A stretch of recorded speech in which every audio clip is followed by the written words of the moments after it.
Today at the National Press Club, Vice-Chancellor and President of the University of Sydney, Professor Mark Scott.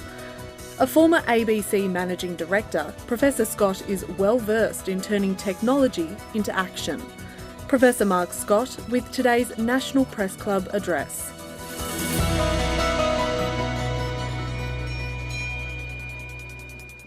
Hello and welcome to the National Press Club of Australia for today's Westpac address. I'm Julie Hare, the Education Editor at the Australian Financial Review and a Director here at the National Press Club. Our guest today is Professor Mark Scott, who is the Vice-Chancellor and President of the University of Sydney. Professor Scott was appointed the university's 27th Vice-Chancellor in 2021. He's got one of Australia's more interesting CVs, having started life as a teacher, then became a journalist, including an education journalist, rose to the top at Fairfax, where he ran the Sydney Morning Herald and various other papers. He was the head of the ABC, the head of the New South Wales Education Department, and now he's just rolled up at the University of Sydney to run it as well. He's used to complex organisations full of complex people, he says. He will be discussing the ambitious 10-year strategy announced today by the university. For those of you who are watching at home, you can join the conversation on Twitter. Our handle is @PressClubAust and our hashtag is NPC. Please welcome Mark Scott.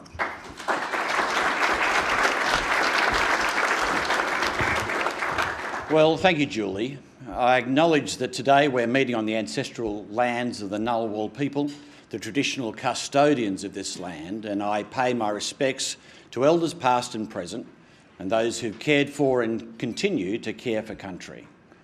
It's great to be with you all today at the National Press Club. The University of Sydney is Australia's oldest university.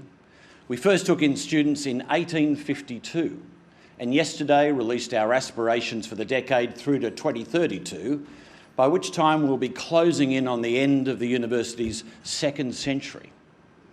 In considering our future, we humbly acknowledge that for hundreds of centuries before the university opened its doors, generations of First Nations people have been exchanging knowledge on the ancestral lands on which the university's campuses and facilities now stand. And as we create a university for the future, we aim to extend and build upon this prior knowledge. Today I want to give you a sense of our vision for the next decade at Sydney. I've been Vice-Chancellor for a little over a year now. For me, for many of my first months, it was the way it was with many of our students and staff. Life at the University of Sydney took place remotely on a screen from home. And I have to say the novelty of the 60-second commute to my desk for my first Zoom meeting of the day quickly wore off. But this year we're back on campus, in force.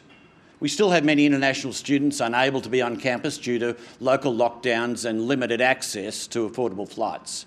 Yet many more have made it back for second semester. The university is once more alive and humming with the energy of students and staff. By global standards, Australia's key research universities are large. Sydney's scale often surprises my overseas counterparts. While some of them might have an academic community of, say, 8,000, Sydney stands at almost 80,000. Places of learning not only in Camperdown, but in Westmead, North Sydney, Camden, Nepean, Lismore, Dubbo, Orange, Narrabri, Broken Hill and elsewhere. The comprehensiveness of Sydney's areas of study, more than 400, is also noteworthy. Few of the leading global universities offer breadth of that scale. From philosophy and anthropology to nanotechnology and astrophysics. A sweep of specialist disciplines in medicine and health, science and engineering, business and law, music, arts and social sciences, architecture, planning and design. Such expertise abounds everywhere, and this gives our students a remarkable range through which to explore their interests and discover new ones. What unites this community of scholars is a desire to do work that acquires meaning through its impact, creating social good, bringing about positive change, transformational education, protecting and upholding freedom of speech as core to our purpose, expanding knowledge and understanding through research and teaching underpinned by free inquiry and the highest ethical standards. Our academics, as well as our professional staff, want to work in a place dedicated to learning and discovery, to the development of our future leaders, to research that can build a better world, searching for solutions to the great global challenges. During the pandemic, the speedy and highly collaborative work of deep disciplinary experts from across the Australian university sector, it absolutely shone. Global recognition for our Professor Eddie Holmes, who in January 2020, with colleagues in Wuhan, posted the first genetic information on the COVID-19 virus that enabled vaccine manufacturers across the world to go to work. As we sought to rapidly protect the nation, our experts in vaccination, like Professor Julie Leask, became highly valued advisors. Professors Murray Thiessen and Ian Hickey led national conversations on the impact of localised lockdowns and isolation on mental health. Our Sydney Policy Lab ran a series of forums to start the national conversation about how to best open up again to bring our communities back to life. Yet this collective quest to apply academic energies to the common good goes far beyond the University of Sydney. Right across the tertiary sector, teams are engaged and dedicated to the great global issues of our time. This pandemic and the ones that will inevitably follow. Climate change, achieving the transition to net zero, inequality, aged care, diseases caused by humanity and those diseases that have, to this point, proven beyond the ingenuity of our finest minds. Time and time again, the striking breakthroughs come by gathering teams of people with different disciplinary strengths, insights and research approaches to freshly expand our ways of seeing, thinking and understanding in the marketplace, in public policy, in the healthcare system. As Australia moves to a post-carbon world, our shared strength and prosperity will shift as well. We'll be less dependent on products from the earth, more on products of the mind, the creativity and inventiveness of our people. Our universities are preparing the next generation of leaders to take us through the great challenges ahead. What is the best way we can support their curiosity and learning and create the great environment of teaching and research where they can flourish? To strengthen our universities and the contribution they can make to the strength of this nation and to its citizens. The university has seen successive governments over decades cut the value of funding provided per student, transfer more and more of the total costs to students, fail to fund the real cost of delivering research projects awarded grants by their own funding councils, abolished investment funds established to build research and teaching infrastructure in areas of national priority, and too often dismissed the importance of basic research as the vital precursor to later discovery, translation and commercialisation. Government commitment to tertiary education over the decades has been steadily reduced. Yet there's been relatively little reaction to this beyond the university gates. Why the silence? Why have universities not been defended as central to our security, prosperity and well-being? Places where our future leaders and our future entrepreneurs and inventors will test their ideas and seed their creativity. Why aren't universities recognised as arguably the most vital social institutions to help secure our future in a world beset by uncertainty?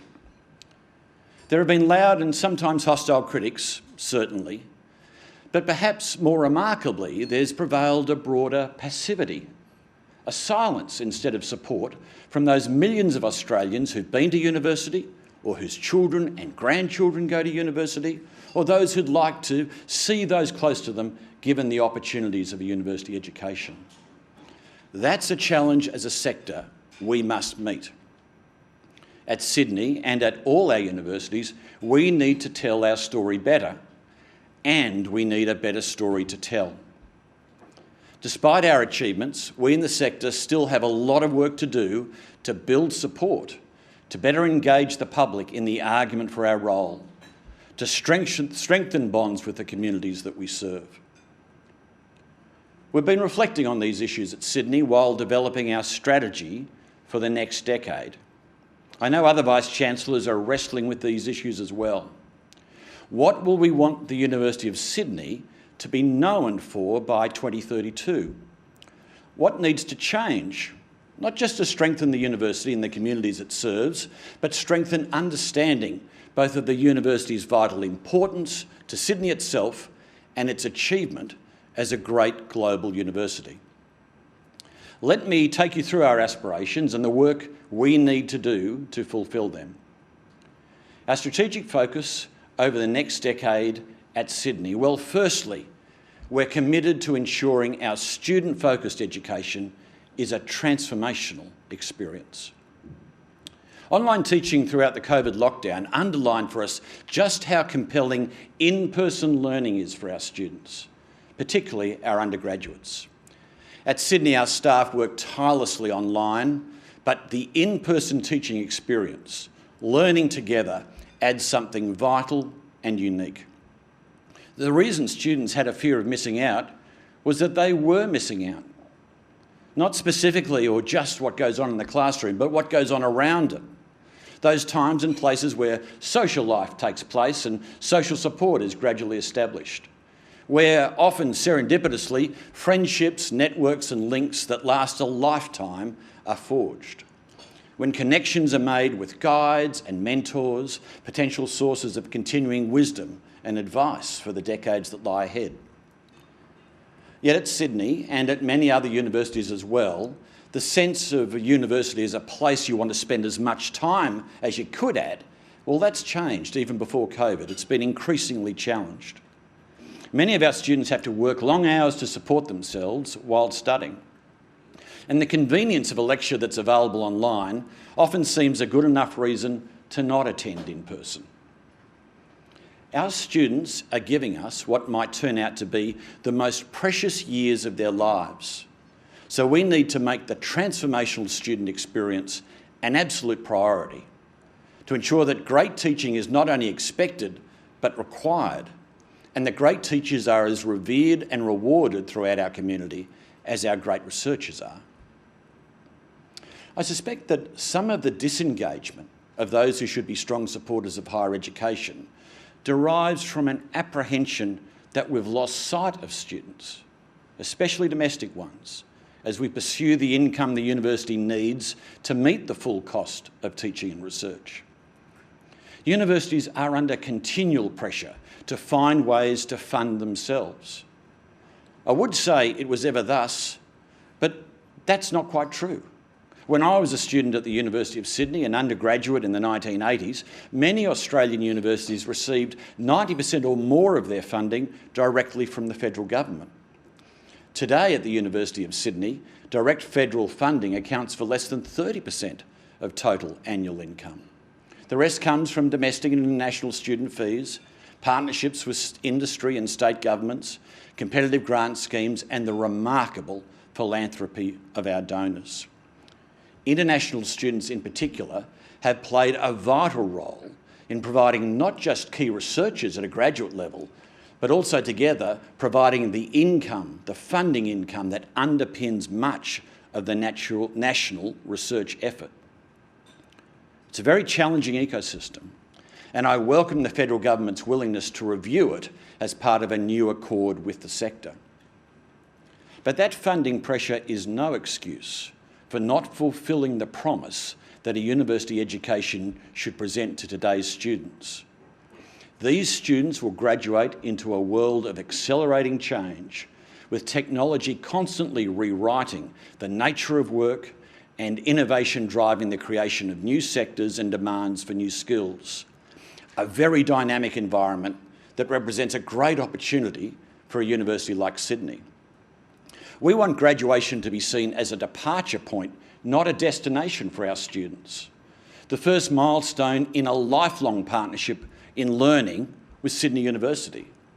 We want to clearly say to our graduates that you'll always be members of the University of Sydney community. We want you back for graduate degrees, for short courses, for micro-credentials, for weekend intensives, for alumni refreshers. And we want to ensure that during those undergraduate years, we give our students an experience that makes them want to come back, because it was a transformational experience. Back for further education that ensures they'll remain career competitive, keep up to date by developing new skills, pivot in response to a disruption, or take advantage of new opportunities as they emerge, to stay on top in a world where uncertainty is perhaps the only certainty. Which takes us to a second pillar of our 2032 strategy, to create a community that thrives through diversity. Over the last year at the university, we've talked a lot about the makeup of our student intake. It's not easy to win a place at the University of Sydney. We have overall the state's highest entry standards, the most number of first preferences. But dig deeper, you can see that university attendance seems inevitable for some students, less so for others. For those from certain schools, certain postcodes, the road to the university is more travelled, and it has made all the difference to their lives. But what of those from less privileged backgrounds? As far back as 1879, Charles Baddam, Professor of Classics at Sydney University and a great believer in bursaries, said, "The university is not only for those who have private means or professional connections, it is for the people." And that remains true. Yet we've not done as well as we would have liked to attract, support and retain low socioeconomic status suburbs, students from low socioeconomic suburbs, disadvantaged schools and families without a history of university attendance. Well, why have we struggled? Firstly, the most widely used selection process for school leavers, the ATAR, shows the close correlation between socioeconomic status and educational outcomes. Fewer students from disadvantaged backgrounds get the required ATAR score or meet our other prerequisites. But those ATAR scores are informed by many things beyond academic ability, like the financial investment that's been made in education, like access to mentors, tutors and role models, like the ambitions of families and the expectations of student cohorts. The opportunities that come from studying at a university like Sydney are extraordinary. Our graduate employment levels are strong and up with the best in the world, according to the QS Graduate Employability Ranking. So many of our students move on to great careers in research and innovation, in corporations, public service and not-for-profits, and often end up at the very top of their professions, here and internationally. We have over 800 different partners providing student placement opportunities today at the university. For over a century, and today as much as ever, doors across the nation and around the world open for Sydney graduates. Education is the most powerful tool yet discovered to overcome disadvantage and inequality. Education changes lives. But if we're not vigilant and not committed, lack of educational opportunity can entrench disadvantage and inequality for generations to come. So part of our 2032 strategy will be looking to build our support infrastructure to enable at least 1,000 additional students from low SES backgrounds and disadvantaged schools to study with us. We'll achieve this through more generous financial scholarships throughout degrees, supported by the university and our generous community of donors. We'll be providing accommodation support for those who need it, coming in from far away, more detailed and comprehensive mentoring and support programs. We'll engage closely with schools to help us find those students with high potential for whom a Sydney experience would represent a transformational opportunity. When I was a student at Sydney, many of the poorest suburbs in the city encircled the campus, and that's no longer the case in Sydney. We're no longer just at Camperdown, however. We've been doing world-class research and teaching with our medical and health faculty at Westmead for more than 4 decades now. Almost 25% of our entire health and medical research effort flows from our campuses at Westmead, an enduring commitment to our fastest growing suburbs in Sydney, far from the city campus where we first began. In the decade ahead, we're going to see a significant boost in the range of courses on offer and disciplines on offer at Westmead, targeting high-ability students seeking degrees in areas of high employment demand in Western and South-Western Sydney. This commitment to diversity extends beyond our student intake to our staff as well. We're intent on improving our cultural diversity and gender equality to build a staff community that better reflects the communities and the cities we serve.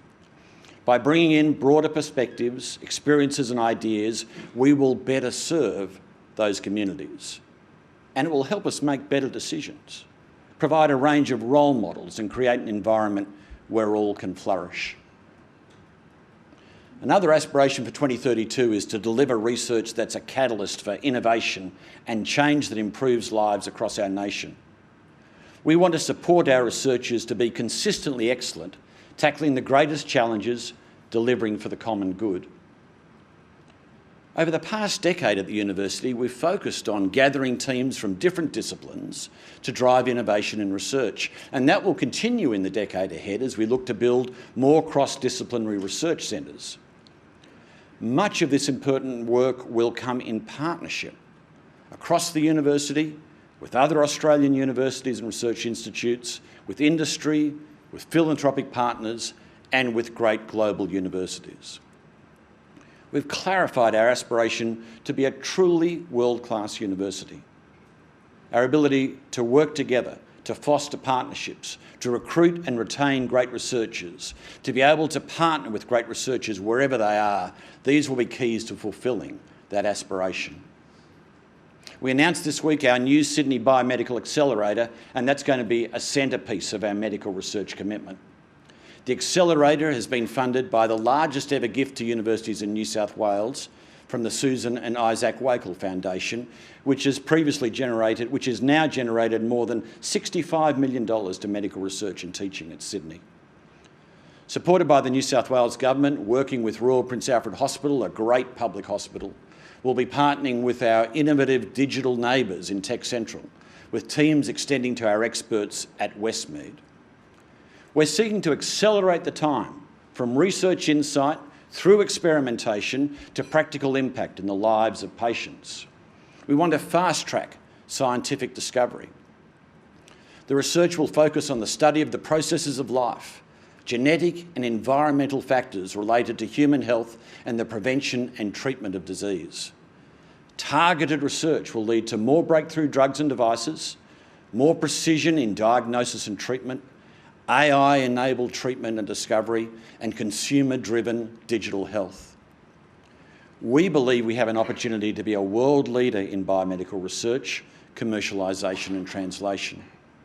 We know that those who work with us at the university remain the vital source of creativity, innovation and endeavour.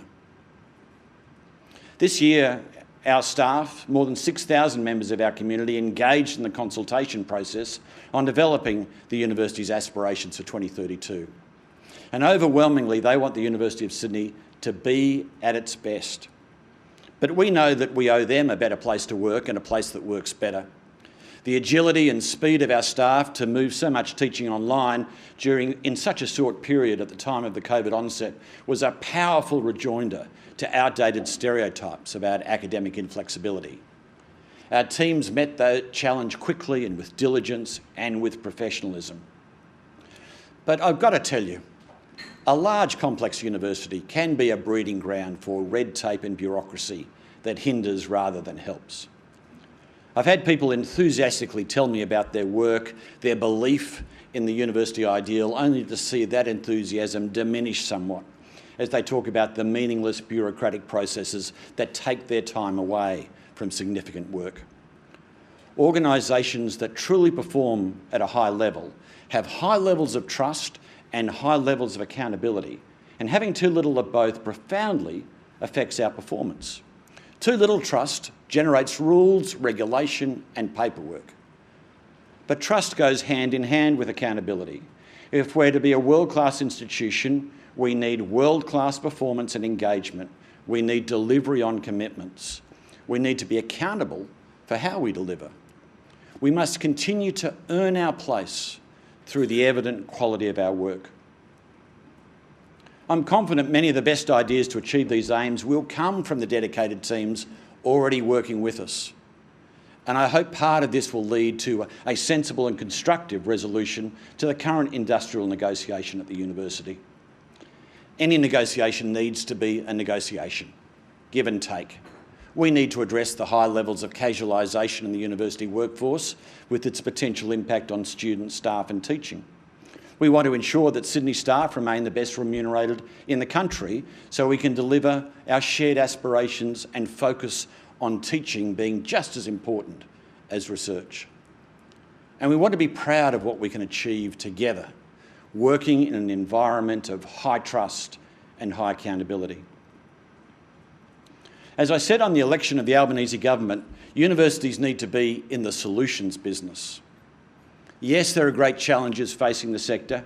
We need to improve the funding model and drive the national investment in research. Much about higher education funding and practice today remains deeply anchored in the Dawkins reforms of the mid to late 1980s. 3 decades on, I encourage Minister Clare's openness to engage with big picture thinking and substantive reform.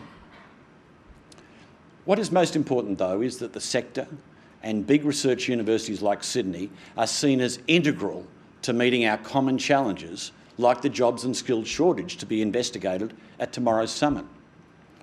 Great changes in Australia's economy and labour market have already taken place. More than half the new jobs created over the last 30 years can only be held by people with a post-secondary qualification, while 9 in 10 new jobs expected in the next 5 years will require these types of awards. In fact, when you look at the constellation of issues we contend with, climate change, energy transition, pandemics, regional security, closing the gap, biomed opportunities, the resilience of democracy, the search for evidence and truth, well, universities have so much to offer in all of these places. With expertise at hand and willingness to partner in the course of discovery, insight and impact, we can be great partners at the table. I'd like those at tomorrow's Jobs and Skills Summit to consider not just the immediate challenges, for which migration will surely be one answer, but those challenges Australia will contend with a decade from now. Universities help create new jobs. We know the government recognises this as the presence of medtech and critical technologies the National Reconstruction Fund attests. While we're very proud of our contributions to the workforce in teaching, law and health professions, many of our current students see themselves as entrepreneurs, not so much as getting a job, but creating jobs. Today's 11-year-old might aspire to work at Gelion, started by our own Professor Thomas Mashmeyer, employing 70 people in Western Sydney, a business working on the potential of lithium batteries to power electric transportation, cars, trucks and planes. Or Dewpoint, launched last week at the University of Sydney, focused on sustainability through cooling buildings by collecting atmospheric water with zero energy and no moving parts. For the Gelions and the Dewpoints and countless others like them to be thriving a decade from now, today's primary school students will need access to a top quality tertiary education.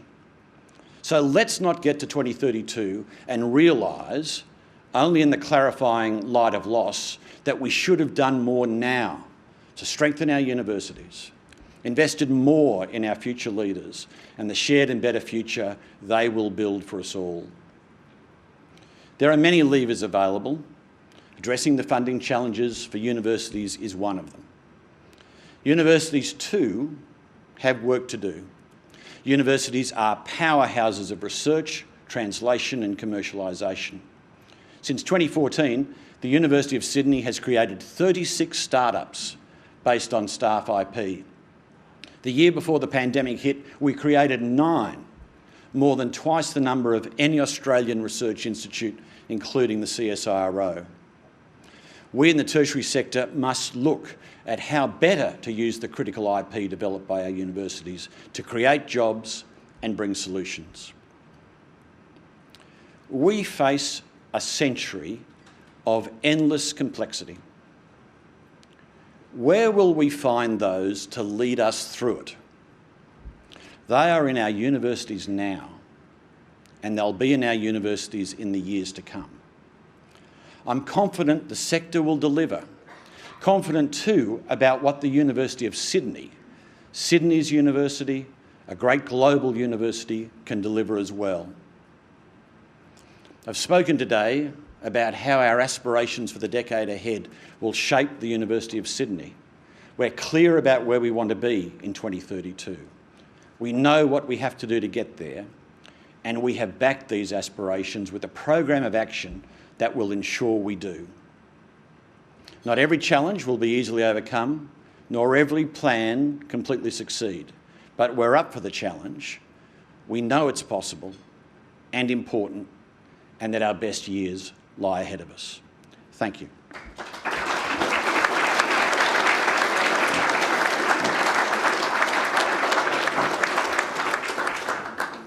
Professor Scott, thank you so much for your speech. I wrote a story about this time last year about the financial crisis that was about to smash universities due to the closed borders and the sudden stoppage of international students. I see now that that story was completely wrong. In fact, universities across Australia produced record surpluses, and every university did better than it had the year before. Your own university produced a mind-boggling $1 billion surplus, and even with one-offs taken out, was a $600 million surplus. I'm surprised to hear you talking about, or at least raising the issue of funding pressures from the federal government. Is there a risk that universities have cried wolf once too often on funding, and that the government might just turn a blind eye? Yeah, thanks, Julie. And I want to pay tribute to the staff at the University of Sydney who worked so incredibly hard during those dark, uncertain days of COVID to manage the university safely through that complexity. A number of different things happened at the university. I think it's worth spending a moment explaining that story. There was significant cost management and cost control given the uncertainty. A handbrake was pulled on around a lot of activity which saved significant money. We were also very uncertain about where we were with international students. But the story at the University of Sydney was strong. International students stayed strongly with us. Even though many of them could not make it to Sydney, they stayed and studied online. A tribute, I think, to a number of things. The quality of education they'd been receiving with us, the strength of the University of Sydney brand internationally, and the close connection that our teams had built in reaching out with students. So it wasn't the case with many universities. It was the case at Sydney. Our students stayed. And then there were a series of one-offs in that result as well, including, like people's superannuation funds last year, our investment fund did very, very well. This year's story is a different one, but a series of one-offs. I still think, Julie, though, it doesn't change the challenge I think we've got in investment in research and development in Australia. The investment that government makes in R&D in Australia makes us cellar dwellers in the OECD. The amount that industry invests in research and development makes us cellar dwellers in the OECD. If our future is going to be around innovation and investment in research and all that comes on the back of it, we need more funds coming into the system in order to be able to do that. And I think it's the pressure to sustain that system, to fund that level of research that universities have had to do. I think $6 billion, I think was the figure I heard the other day, that universities are annually putting into the Australian research effort, I think has raised concerns that we've taken away from the student experience and been more focused on research that we need to be. I can assure you, from every piece of information I have seen, the Sydney University will not be recording $1 billion surplus next year. Normally when you're arriving CEO or chief executive or vice-chancellor, you want bad numbers in the first year and improve over time. I recognise no matter how long I stay at the University of Sydney, we'll never see that moment again. But I do think, and I think everyone you speak to thinks that this is not a healthy ecosystem that we've got now, that we don't have enough money for research, we're not investing in the right areas, and the universities are being put under a lot of pressure. Sydney and the other big research universities are at one end of the sector. I think it's a very different story across the sector and at universities that do far less research. So it's a challenging sector, and that's why I welcome the government's engagement around the Accord. Okay, thank you. Our first question is from Krishani Danji from SBS. Krishani Danji from SBS. Thank you for your address. A long-standing issue amongst the university sector remains the underpayment and insecurity of university staff. Yeah. And your own university has faced issues in terms of a lower staff to student ratio following cuts. Can I ask, what will you be doing to fix or improve conditions and wages? And would you support a move by the government to criminalise wage theft? Yeah. So let me talk about the issue that you describe as wage theft. I think there are two issues at play here, and they're quite different, and I think it's important that we separate them out. I think there are concerns from some staff and the unions certainly, that the pay rates for casuals, how much money they get for taking a lecture or doing marking of exams or marking assignments, that those pay rates are too low. Now, that's a debate that we will have. I don't think that's actually wage theft. I think that's a debate as to what the appropriate pay level is. There's been another issue, though, that has been a serious and challenging one at Sydney, at Melbourne, at universities across the country, at industries across the country, as to whether in fact we have been paying precisely the right amount of money given the complexity of awards, and whether what people are receiving in their pay packets reflects what their entitlement under agreements we've had. We've had challenges with this. We've had challenges of this with our professional staff. We're now working on our academic staff. I can tell you, teams linked with the university have reviewed more than 2 million pay slips now to try and cross-check whether in fact we have paid people correctly, not just last month or the month before, but going back years. It's made harder by the complexity of our awards and agreements. It's made harder because it's such a big institution. A lot of the decision-making takes place in a very devolved way, and sometimes the policies and processes and practices that should have been followed haven't been followed. So we have done a lot of work on that. Sadly, we still think there's more work to be done on that. But I can tell you, as the 2 million pay slips reviewed testify, we are leaving no stone unturned to dig into that and get that as the right. And that's a responsibility for us as an employer. So are you then... That's right. So are you then open to those wages being increased? Well, we are having an industrial negotiation at the moment. It's been somewhat protracted at Sydney, but at universities all around the country. We are working our way through that. Part of that is a discussion around casuals. I said in my speech, I appreciate there are issues with casuals, their pay and the number of casuals that we have. These things are all part of the industrial negotiation. I hope we can resolve it quickly. Most staff that I talk to in and around the university are keen to have that resolved, are keen for a reset and to move on, and I hope we can reach a sensible agreement soon. As I said, negotiation's all about give and take. And you need people in the room who actually want to solve this negotiation together. And I hope that the NTEU is willing to do that, as well as the university. I know the university is. Thank you. Our next question is from Sarah Eisen from The Australian.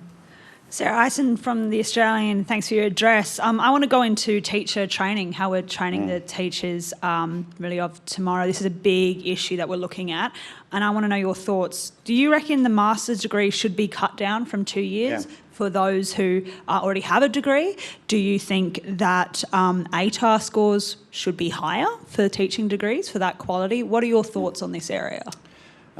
Thanks, Sarah, for the question. A long time ago, I studied economics at the University of Sydney, and which I valued that experience, and it's interesting to draw on some of those principles now as we think through about initial teacher education.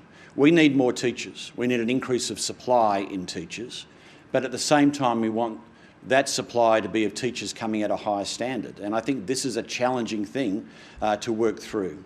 You know, we may all want higher ATARs for teachers, but if we put the ATAR level up, would we actually get more teachers coming in to do it? I can tell you that the ATAR levels at some universities for initial teacher education are really quite low, and I would argue disturbingly low. So it's a very complex issue that I think we need to work on. I'm pleased to have been appointed by the Minister to lead an advisory panel to look at the quality of initial teacher education across the country.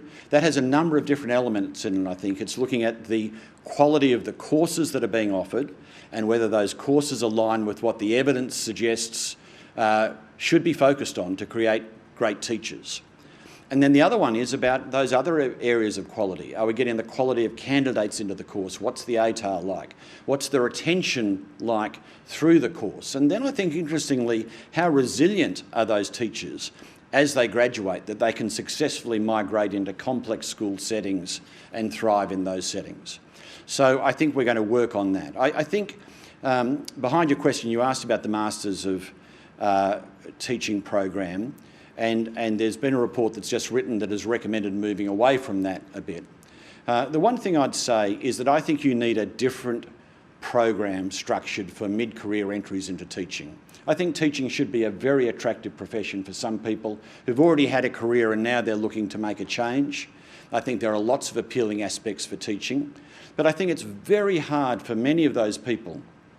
They might be in their late 30s or 40s. They may have a mortgage, they may have families, they have an expensive life. It's very hard to say to them, take 2 years out of the workforce and go back to university.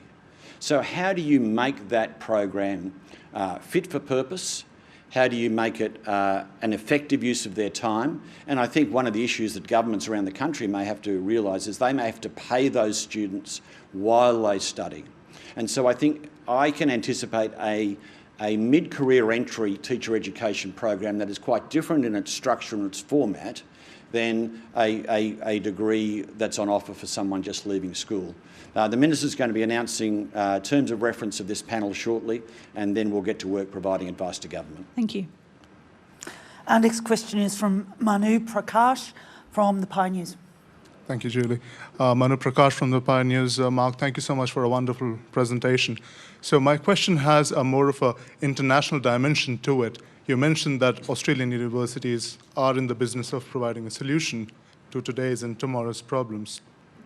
I was wondering, is there a focus in the strategy on enhancing collaboration with like-minded countries, such as India, the UK, and more broadly ASEAN, not only in terms of student exchange and qualifications recognitions, but also in terms of research collaboration? Yeah, the answer is emphatically yes, but I'll give you a bit more detail as well. We really want to be strongly partnering with great global universities. I'm spending next week in India, partly with the trade delegation that's going here from Australia, but also to sign partnership deals with a number of the leading Indian universities. We want to have student exchanges and to really take advantage of the student experience that comes from international travel. Our students are desperate to get out and about and travel again, and we know that those international experiences can be transformational for them. And so be able to set up exchanges, we've already done a lot of it, to expand that more is very important. But we know, as I said in my address, so much of the great research happens in partnership. We have great scholars at the University of Sydney, but there are great scholars elsewhere.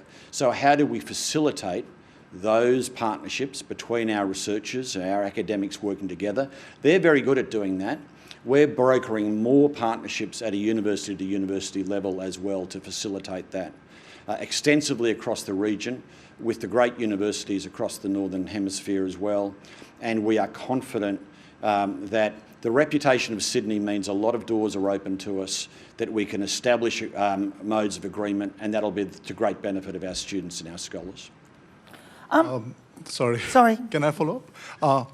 Any plans to open offshore campuses in some of these countries? Yeah, not immediately. We have a lot of other work to do. And look, and I think it's fair to say the track record of Australian universities setting up campuses offshore is mixed and variable.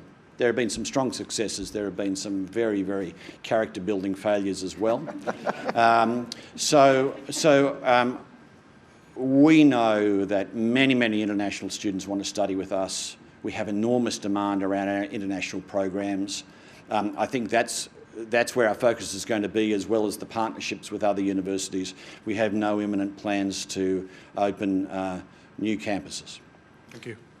Can I just butt in here before Simon asks a question? And you said during your speech that you were looking forward to the university's accord, with Minister Clare has announced, and you were looking forward to substantive reform. I'm just wondering, what are you hoping from the accord, and what does substantive reform look like? Well, it's interesting. I think you talk to the ministers, and I really want to thank the new ministers, not just Minister Clare but others as well, for the way they really are sitting down and closely engaging with the sector and having open conversations. Brian Schmidt and I were at a meeting of the G08 the other day. We had Minister Clare and Minister Husick both in. Just a frank and open agenda around the most pressing issues facing, in a sense, the government, but also the issues facing the university and how we can work together. So that's the way we want to continue. I'll be interested in the terms of reference of the Accord as they emerge from Minister Clare. But it's interesting, you speak to the Minister, he speaks a lot about the Bradley Review. The Bradley Review was really a landmark investigation into higher education more than a decade ago. And I think to revisit some of the key elements of the Bradley reforms, to think through what a decade has meant and how that has changed some of the fundamentals, I think that's significant. But I go even further. I referenced Dawkins and the Dawkins reforms of the mid to late 80s. Fundamentally still, the shape of Australian higher education was formed through the Dawkins reforms. The Dawkins era is closer to the Menzies administration than the Albanese administration. It was a long time ago. The world has changed significantly. So I encourage the Minister to be broad and expansive in asking the questions, how do you best set up a higher education system that is fundamentally delivering for our domestic students, compelling teaching and learning, supporting a vibrant and future-focused research infrastructure around basic research, commercialisation and translation, and that also brings all the soft power benefits that education brings as we partner with students in the region and partner with students around the world. So I don't have a solution for that. I don't think anyone has a solution for that, but the answers will come in the questions. And so I encourage the Minister to be asking bold questions about how we strengthen this system and make it as robust as it can be for the decades ahead. Okay. Simon Gross from Canberra IQ. Hello, Simon Gross, Canberra IQ. One thing that can be certain in the next 10 years is that the academic cheating sector is going to get more aggressive and more sophisticated. And that challenges the integrity of not only all universities, and students are spending money on it. TEXA has new powers, which it's invoked just early this month. They were able to close down via ISPs 40 provider websites. I assume that they've been reborn, and so I'm just wanting to get a read from you, whether it be the next year or the next 10 years. Are Texas powers adequate? And is there any chance of busting providers? Yeah. And is Sydney University doing anything extra to what the general sector is doing? Well, on that last point, I couldn't possibly comment. Well, come on. I think for obvious reasons. I mean, this, to my mind, is no different to the cybersecurity challenges that every industry is facing. There are bad actors out there who are trying to take advantage of systems and processes that exist now to undermine the integrity of what is on offer. You're right, there is a market out there for online cheating and using technology to undermine the integrity of our systems. We are vigilant about that. We work with other universities on that. We are in consultation with TEXA on it. We are trying to learn what we can and be a step ahead as we can, just as we are around other cybersecurity questions. I think so. I think there's that technology engagement. The other thing I would say as well is that I think we need to be looking very carefully at what we are learning about student behaviour, student feedback, what the data is telling us about students, about how we create the kind of environment where they feel strongly supported at the university, they feel strongly supported in their learning, so that the prospect of cheating and the risk of cheating and what that means to their careers and their futures does not look attractive compared to doing the work and getting the support that the university has on offer. So ask the question, well, what are the courses where students are more likely to take advantage of these services, and what support capacity are we putting in place to support students there? We have clear policies about cheating. We expel students who we find have used these services and cheated, or have brokered and to try to bring other people into these systems. But I think it is like what every organisation is facing around cybersecurity. We need to be vigilant, we need to be focused, and I think we are. Tom Connell from Sky News. Tom Connell from Sky News. In any crisis, one of the first questions asked is what could have been done to avoid this or ameliorate it. So if the Chinese government were to just turn off the tap of international students, how would you be able to answer that question? And does it include from now on consciously reducing the number of Chinese students to reduce risk, for want of a better word? Yeah, it's a fair question. It's a risk that we need to consider. I should say, before I get to that specific point, that despite the noise in the Australian-Chinese relationship, despite the struggles that COVID has demonstrated, I've been struck at how strongly Chinese students have stayed with the University of Sydney, in person or online. Strong recruitment at semester 2 this year, and we expect Chinese students continuing to return back in semester 1 next year. We do have a clear strategy, as all Australian universities have, about diversifying our student intake. So at semester 2 this year, we have the most diverse intake, more students from a range of different countries than we've ever had before. So our diversification strategy is working well. One of the reasons I'm in India is to talk with potential students, to talk with our alumni, to grow our Indian student base. It's important remembering, though, that China sends 1 million students internationally to study every year. The next biggest market is India. India sends 300,000 students. So the Chinese student market is enormous, and we have a share of that. Julie asked me earlier about the significant surplus that was earned by the university last year. One of the things we've clearly done about that is to build up our resilience, to build up our future fund, to have investments that would help us work our way through a shock that would happen if all of a sudden there were no Chinese students coming to any Australian university. I would argue that even though we have a lot of Chinese students, we have systematically over numbers of years now built up a contingency plan that's clear in our balance sheet, which gives us a reserve to be able to take on that resilience. So I think we're doing all the right things. We're providing an outstanding education to Chinese students, recognising that China is our biggest trading partner and likely to remain our biggest trading partner for the century ahead. And the benefits of having people back in China, in government, in business and elsewhere, who have been empowered by an education at the University of Sydney and love that experience and understand and like Australia, will reap benefits just as the Colombo plan did elsewhere in Asia in the decades that have gone by.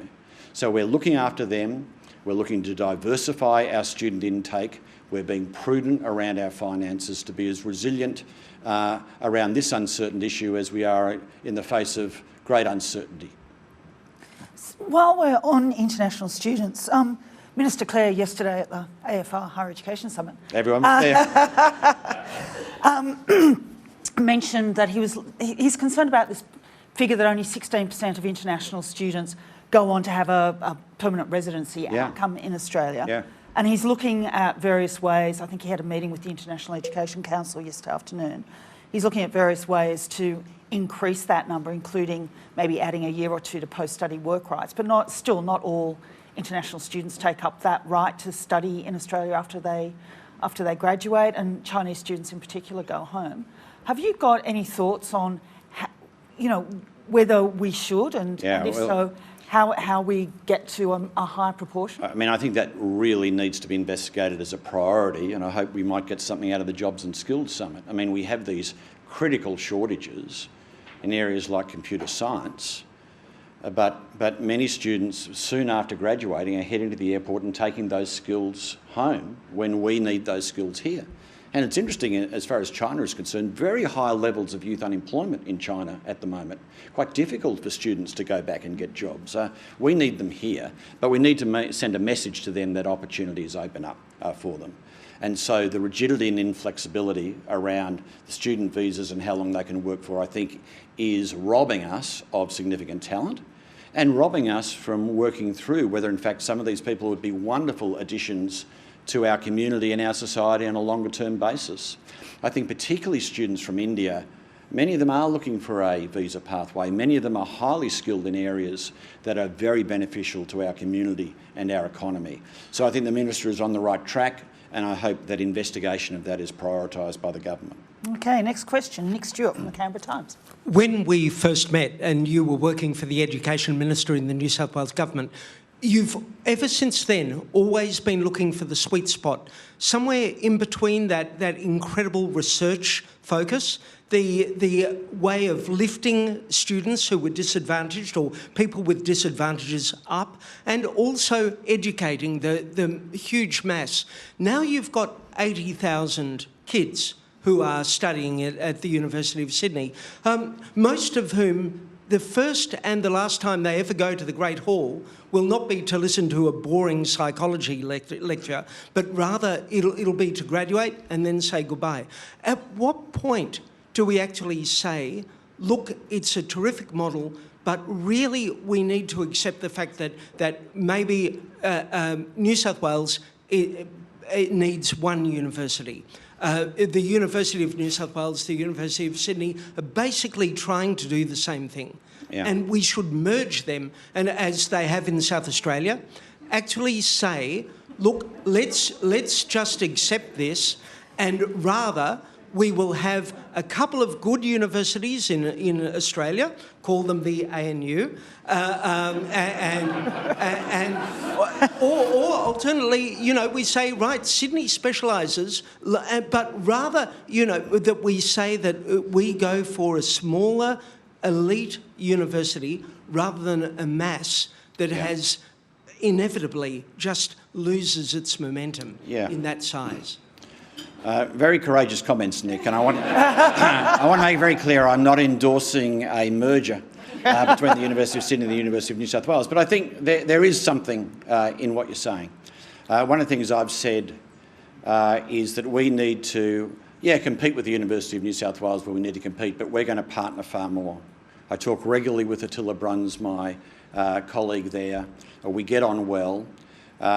I think the impact that can come with us working in partnership around key research, without us, to stop us duplicating key research facilities, possibly sharing key researchers more, possibly coming together and then saying to the New South Wales government, you should back us in to fund some more infrastructure, to help fund the research institutes that can work with us. I think the New South Wales story is the New South Wales government has been, over decades, far more hands-off in their support and partnership of universities than the Victorian government. So there's much more that we can do together.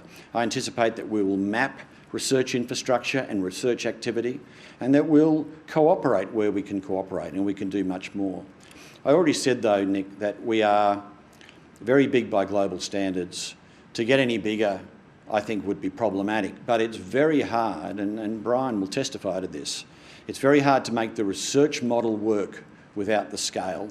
And that's why the University of Sydney is the same size as the University of Melbourne. You almost need that volume to be able to get the funding in to fund the big research gap that exists at the moment. And it's a very significant research gap that exists now. Thanks. Okay, next question is from Tim Shaw from the National Press Club Board. Thank you, Julie. Professor Scott, Tim Shaw, Director of the National Press Club. I'd like to quote a Sydney University alumni. Education is our most powerful weapon against disadvantage, the best long-term generator of economic growth and productivity. That's the 31st Prime Minister of Australia, and he delivered those words here on Monday. Can you take us to the initiatives that your university will undertake, the plans ahead in terms of the Uluru Statement of the Heart, and addressing the disadvantage that exists, particularly in Indigenous communities? What more, as part of your plans and programs, can you do to balance that information, to inform students, but to also bring those voices into your institution? Thanks for the question, Tim. In the months before I landed at the university released a new statement called One Sydney, Many People, and it reflects our enormous responsibility as Australia's first university to our First Nations people, and it talks about embedding the university in the knowledge and understanding of First Nations people. There are a number of practical things we're doing from that. One is programs to get more Aboriginal and Torres Strait Islander students into the university and successfully through the university. We've got a program called the Gadigal program. We've got a Gadigal centre for those students at the university. Those numbers are increasing in a very encouraging way, and the success of that model we think we can replicate for other students at the university as well. Similar focus on academic staff, and the diversity of staff that I talked about in our strategy centrally goes to the recruitment of First Nations staff as well. We're also looking at how we embed First Nations knowledge in the curriculum and a sense of cultural awareness and cultural training for all our staff. And if you go and if you walk around the Camperdown campus now, you find enormous artworks, murals on buildings, sculptures and statues, all reflecting First Nations art and insight from First Nations people into the landscape and design of the modern university. Now, we constantly want to remind our students that we are the oldest university in the country, almost 2 centuries, First Nations people there for hundreds of centuries. Teaching, discovering, sharing knowledge. We have much to learn in partnership. I think it's a very strong document, One Sydney, Many People. It's strongly endorsed by our Senate and our executive team. We're very focused on it, and I think it will reap enormous benefits to come. I'll just one other thing, Tim, I think is noteworthy. First Aboriginal graduate from the university, Charles Perkins. A very dynamic centre at the university is the Charles Perkins Centre. You go in there, there's an enormous portrait of Charles Perkins. And I think actually the example of Perkins, the leadership of the university in the Freedom Rides in the 60s, I think we've been committed, we've been engaged, but that much more we can do and need to do, and I'm confident we will in the years ahead. Thank you. Anna Henderson from SBS. Anna Henderson, SBS and NITV. Professor, you've spoken today about the need to empower more students from low SES areas. Is that 1,000 over the time period, or is that per year? No, I think by the time we get through the decade, we have about 600, 700 now. We'd want at the university for there to be 1,000 more at the university. So from 600 to 1,600, and possibly expanding further as well. So one of the biggest issues for regional kids to come to study at Sydney University is the sheer cost involved, not just for the degree, but also of living in Sydney. Yeah. You do have on-campus accommodation, but that college system is archaic, highly traditional. Can you look those kids in the eye and say they won't be subjected to initiation procedures and to a very difficult selection system, which often selects them out living on campus? I think it's a fair question. I've had great engagement with the college leaders since I've started there, and I do believe those colleges are attempting to undergo significant change. There's new leadership in place as well, but I think all the leaders that I have spoken with have identified that that system really did need to change. We have numbers of our Gadigal scholars who are in at the colleges at the moment and are having a very well supported and very satisfactory experience from what I can understand. So we have some accommodation in colleges. The university actually now owns quite a lot of other accommodation in the environment as well. It's been a big investment from the university in the last decade or so. So colleges aren't our only options. And we are looking at what are the other low-cost options that we can create in and around the university to provide affordable access, and also the university providing scholarships, accommodation scholarships for students who would have to travel a long way to come to the university. I do think, though, that on the college question, some of the criticism has been well-founded. Some of the history has left a lot to be desired. We have a strong duty of care for our students, and I think we're very focused on that as an issue. We've made significant steps in recent years. So are you confident the problematic initiation processes of the past in those colleges are gone, or are they still continuing? Yeah, well, my understanding in talking with the college leaders is that there has been a step change away from many of those rituals, that the colleges have done their best to stamp them out. It's very hard in a large institution, be it a university or across all the colleges, to be able to give the ironclad guarantee. But I think there is a clarity of understanding about what is appropriate level of behaviour and how you create a truly safe and accepting environment for all our students. And I think our colleges are at work on that. Okay, final question, Mrs. Schubert, who's the Vice President of the National Press Club. Thank you, Julie. Professor Scott, lovely to have you here at the club. I wondered, a thought sparked by Julie's excellent introduction about the many things that you've done in the course of your career and the different sectors you've worked in.